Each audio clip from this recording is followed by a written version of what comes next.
Well, good morning, everyone. Once again, welcome to another live here this morning. And always good to be with you, and we sure appreciate you guys. And thanks for coming on and supporting this program. We appreciate that. You have no idea. Mike from Norland, good morning. And Brahim, Portland, Oregon. But Brahim, you're number 2 today. Nativity, Lori Lee, Ventura, California. And who's up here? Madeleine, how are you? Kippawa, Nick from our staff. Marnie, good morning. Carol, West Virginia. And Keith, how are you? And Georgie, Halifax, Nova Scotia. Cecilia, good morning. Derek, how are you? Wendy. And Kevin, there he is. Kevin, how is you? Oshawa. Yalan, bonjour. Deb from Timmins. Jeanette, bon matin to you. Chantal, Ottawa. Dear friends, we love you guys. Fran, Orangeville. Kelly, London, Ontario. Mara, Ottawa. Nellie, good morning. Deb from Motown. And Wendy from Markham, good morning. Linda, oh, how we love those Lindas. Gloria from New York. And Sharon from Texas. Arlene, good morning. And Melika, we appreciate you guys. Mara, Windsor. Francis, good morning. Lenora, Temiskaming.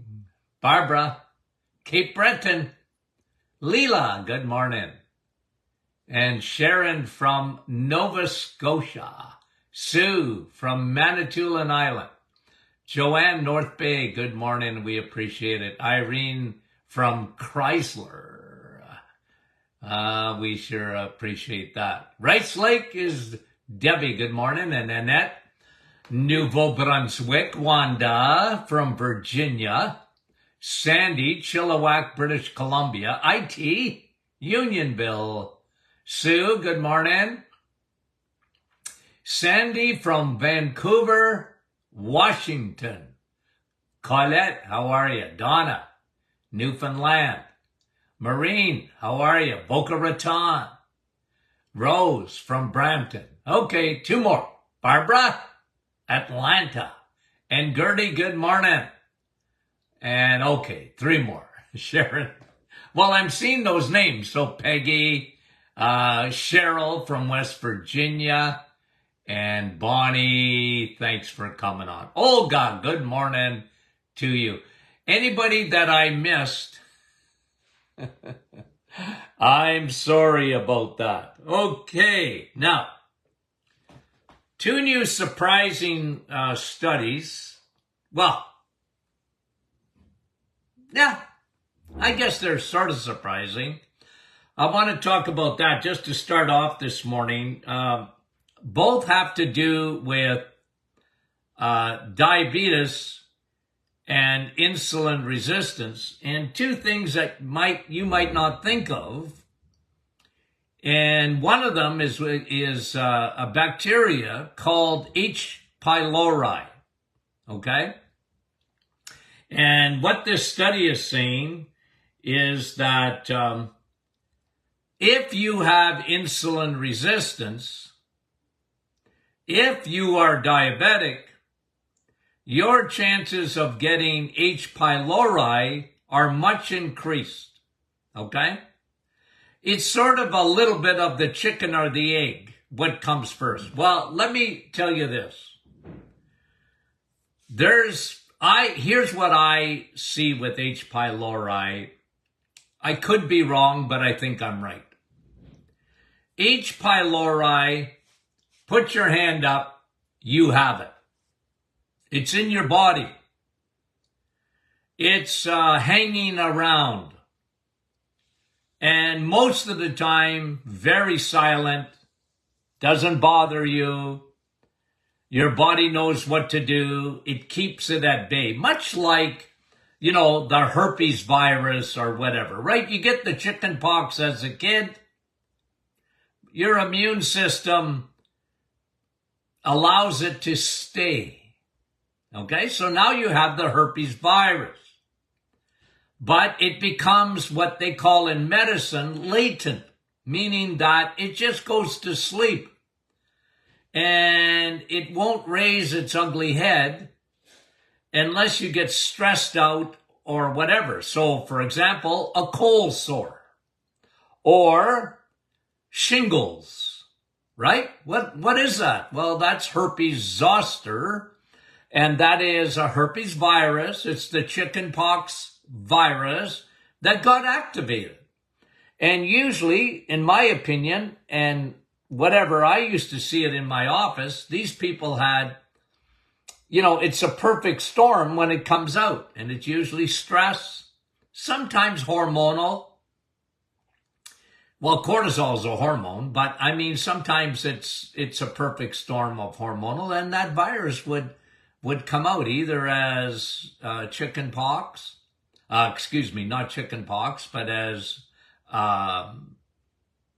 you know, a cold sore, herpes simplex, they call it, and then, or herpes zoster, when you get shingles.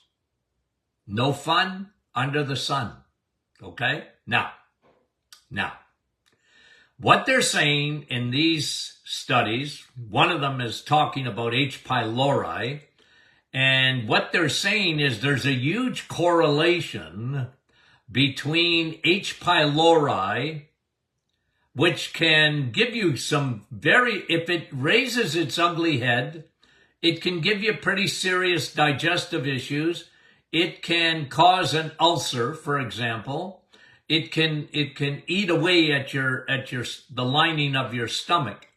But again, most people, I believe this, have that bacteria. It's present.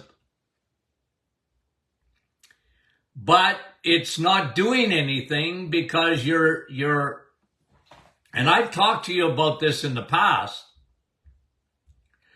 Guys, okay?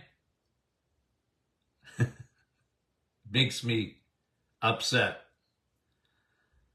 But you were meant to eat meat, okay? You got it? Did you get the memo? You were meant to eat meat. How can I prove that? 3 ways. Look at your teeth. You have canines, okay? Why? That's to tear meat apart, okay? It's not, you don't have canines for oatmeal. You don't need canines for oatmeal. You don't need canines for salad.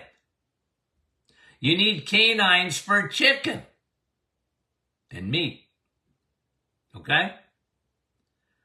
2, the way your digestive tract is made. Okay? You've got a long, small intestine and a short, large intestine. It's short in comparison, okay? And that's because you don't need to get fermentation. You know, you don't need fermentation like a cow needs fermentation. And thirdly, I've taught you this before, you got stomach acidity. Your stomach, okay, unlike a cow's or a rabbit's, it's got a very, very, very acidic pH, around 1.5. And when you don't use it, you lose it. So I used to tell my patients this. One of the reasons that H. pylori raised its ugly head and you have H. pylori is because you don't eat enough meat. If you don't eat enough meat, your pH of your stomach is going to go up, especially if you're not eating enough meat, plus you're eating a lot of sugar. Sugar will rise your pH in your stomach. Thus, we get you on the reset. And one of the things the reset does is it changes the pH in your stomach. Again, I wish they would have taught me this in school, but they didn't. Okay? What they don't teach in medical school is this. You need high acidity in your stomach. And when you get acid reflux, it's not because I got too much acidity. No, you have too much acidity in the wrong place. It's in your esophagus, which is because your stomach doesn't have enough of it. And the reason your stomach doesn't have enough pH is you didn't eat the right foods. You were meant to eat meat. And when you don't eat, Doc, I heard the opposite. I know, we heard that in school too. But they weren't right. I think I'm going to do a whole series of the lies we were taught in school. And look, it's amazing. It's amazing to me how they get it so wrong. I mean it. It's how they get it so wrong. But if you see, there's an agenda out there, and I've taught you the background of these agendas. Not to eat meat because of cholesterol and all the nonsense. You just understand it's a narrative. And, you got scientists that originally got paid, and then it gets into the craw of medical school and dietitian school or whatever, and they teach you lies.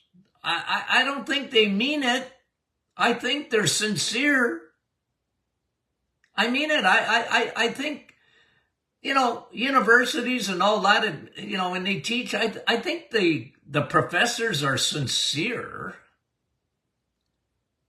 but they're sincerely wrong. Okay? They're sincerely wrong. Now,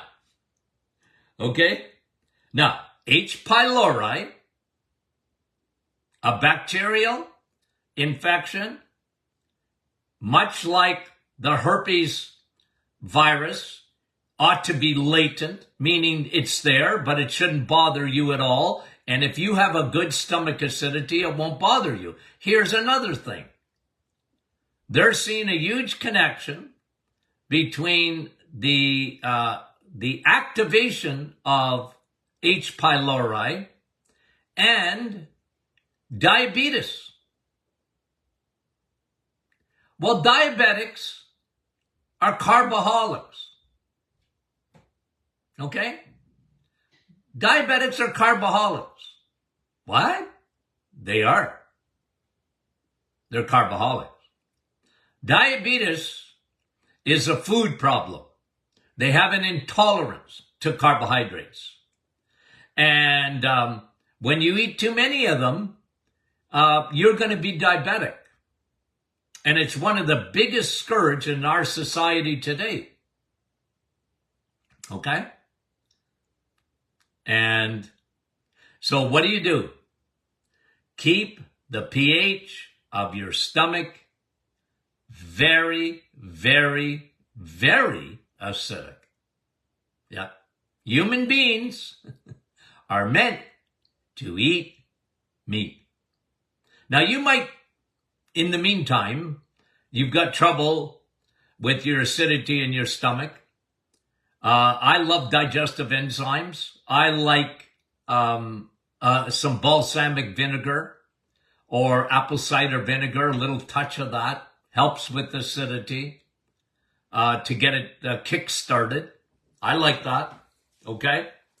I'm big on one of the things that will keep your H. pylori at bay is oil of oregano. Oil of oregano is a natural superstar when it comes to keeping a virus at bay and keeping a bacteria at bay. It's a superstar of all natural antibiotics. In my opinion, the best. And guys, I always say my clinical experience, and it's because when you're in practice, you better get results or nobody's coming. Okay? My profession was a little different than the medical profession, okay? You can have a bad doctor out there and he's still making a good living. You know what I mean? Yeah, because there's not enough doctors, so you can be a bad one with a bedside manner of a goat, and they still make a good living because people need to see a doctor. You know, I mean, it's crazy. But in the natural realm, in natural medicine, and in my profession, in clinical nutrition, I had to get results. You know what I mean? I mean, you only have so many relatives that can come and see you. And by the way, you're never a prophet in your hometown. Jesus said that. Okay? Jesus said that. Now, the second study has to do with insulin resistance too. So the first one, kind of surprising, H. pylori, very, very much related to carboholism, diabetes. Okay? Diabetes. Here's another one. Surprising? Well, what they're saying is, this has been said before, but this is a new study says statin drugs. Okay, what are statin drugs? Drugs that lower cholesterol. Just by mentioning it, I get a headache. I got a migraine just talking about it. Why in the world would you want to lower cholesterol? You want to die young? Oh, doc, I want my cholesterol to be low. Why? I want to die young. Oh, you do? Well, that's a good idea then. Guys, the lies they taught in medical school. Cholesterol is your enemy. No, it's not. It's your friend. Cholesterol is your friend. God don't trust you. God doesn't trust you. What? Well, God doesn't trust you. You only have to provide 15% of cholesterol. God does the rest. Every cell in your body is made up of cholesterol. Your brain's made up of cholesterol. Your eyeballs are made up of cholesterol. Every organ in your body needs cholesterol. And then you need extra cholesterol to bring, okay, think of hormones. Men, testosterone. Ladies, estrogen and progesterone. You want them, look, you don't want too much estrogen, but you want estrogen. How does estrogen get around your body? How is it transported? They teach this in medical school, but then they forget it. How do hormones get transported? What are the UPS in your blood vessels? Cholesterol. Okay? I'm laughing because I read a news report, I don't know, last week, I think. The UPS drivers in the United States, okay, they settled because they were going to go on strike or something. And within about 5 years of this contract, they're going to make $150,000 US a year. Holy moly, are you kidding me? What? A UPS driver going to make $150,000 a year? But I took that, okay, I took that little article and I said in my head, okay, I just want to show you how silly I am. I said, what are the UPS drivers in your body? What are they called? Cholesterol. Yeah. They're the UPS drivers. And they carry your hormones. Great. They carry them. You need that. You need testosterone. You need estrogen. You need progesterone. You need that. Right? Yeah. But secondly, you know what they do? While they're out delivering UPS, okay, let's stick to UPS this morning. While they're out delivering in your blood vessels, they're bringing your hormones to your different parts of your body. Wonderful. They've got a carrier on the back, okay? And when they see, okay, when they see triglycerides, bad 3 balls of fat in your blood vessels, triglycerides, they hitch their wagon to it. So, is cholesterol on your side? UPS delivering hormones, and then when they see triglycerides, bad guys, in your blood vessels, you know what they do? They hitch their wagon to it, and they bring it back to your liver.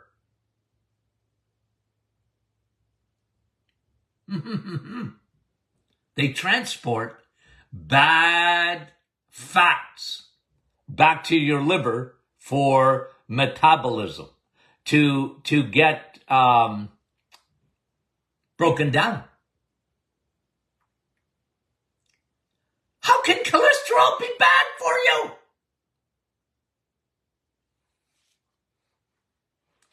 And we don't give them enough wages. We disrespect cholesterol.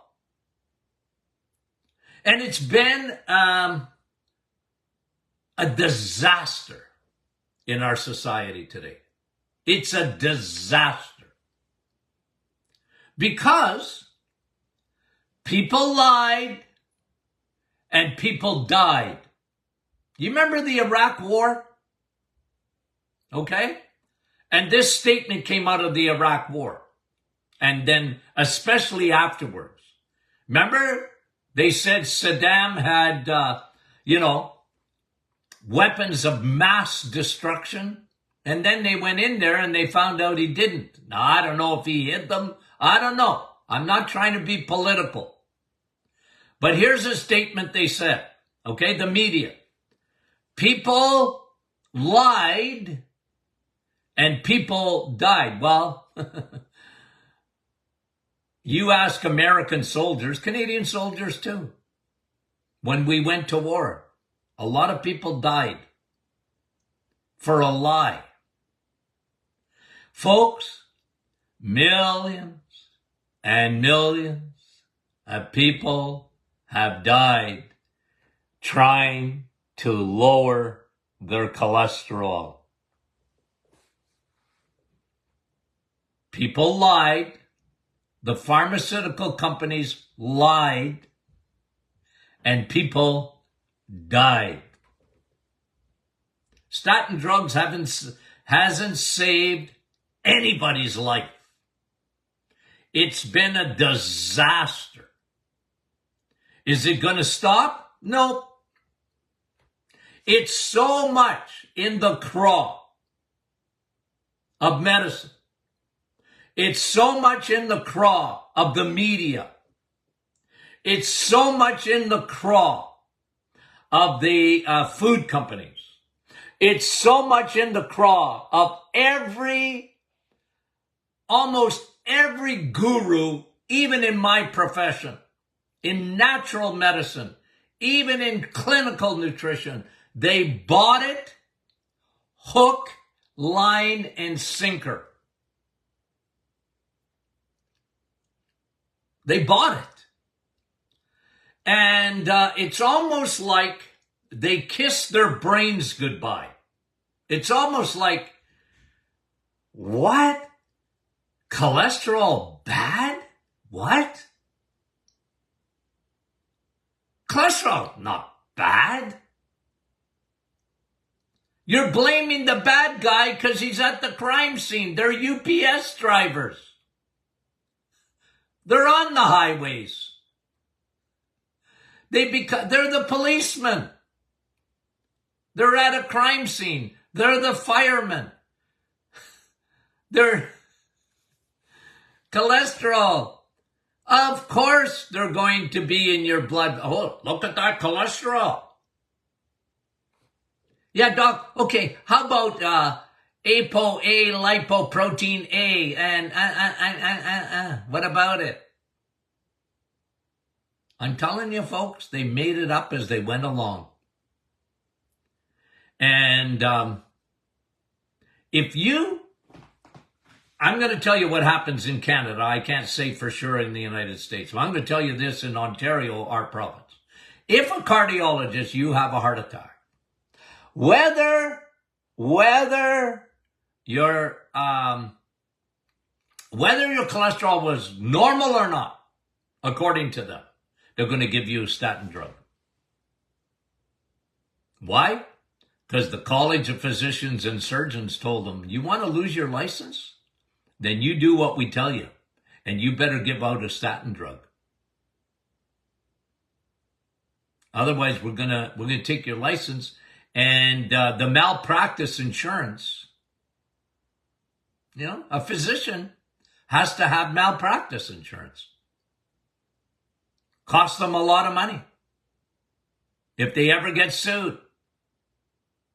And the insurance companies say, well, you better follow the guidelines of the College of Physicians and Surgeons, or we're not covering you. So they got a loaded gun to their head. If you wonder why, they're scared skinny if they don't give you a statin drug. You're negotiating. You're the terrorist. And the doctor says, I don't want to negotiate with you. They bought it. They're scared skinny. And is it true? No, it's not true. If it was true, if cholesterol caused heart attacks and strokes, okay?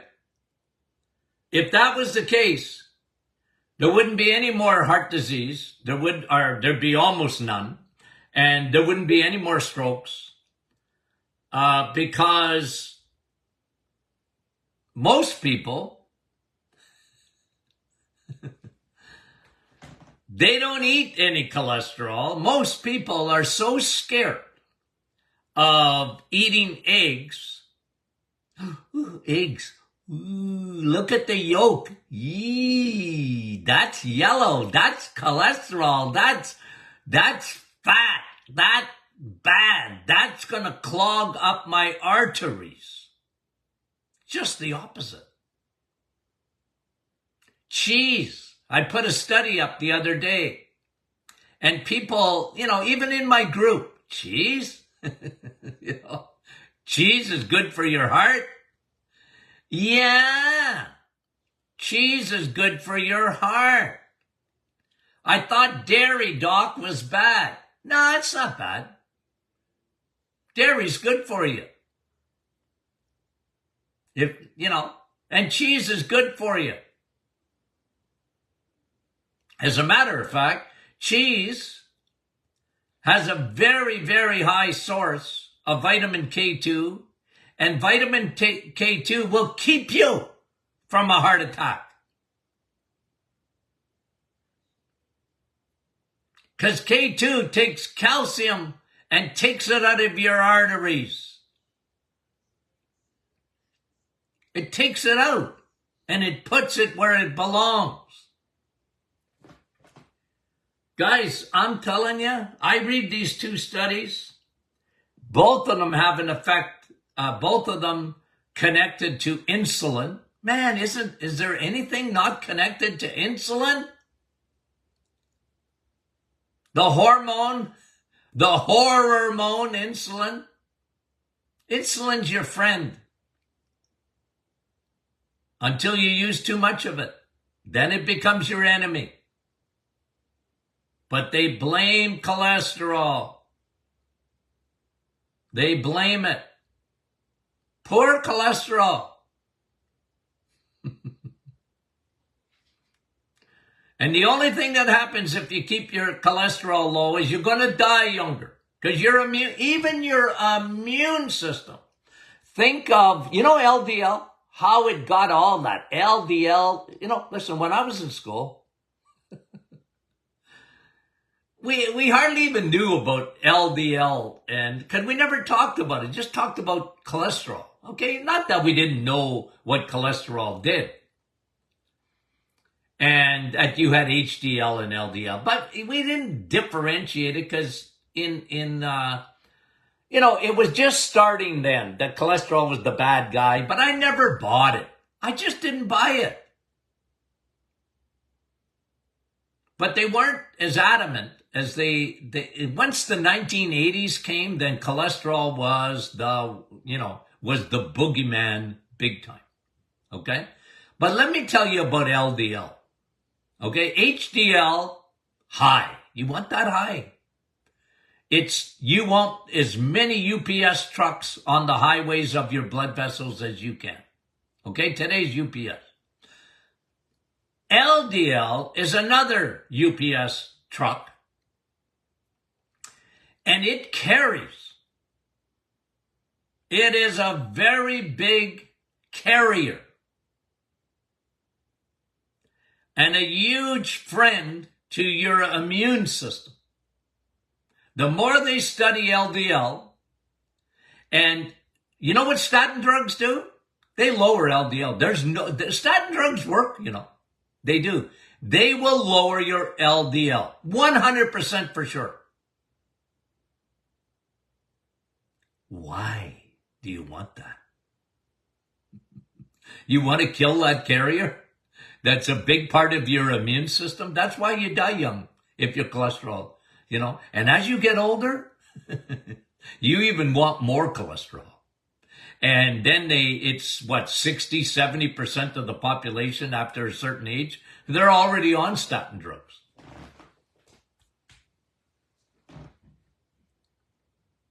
Migraine after migraine after migraine when I hear that stuff. H. pylori has a big, big connection to insulin resistance, diabetes, and statin drugs will turn you into a diabetic and will give you insulin resistance.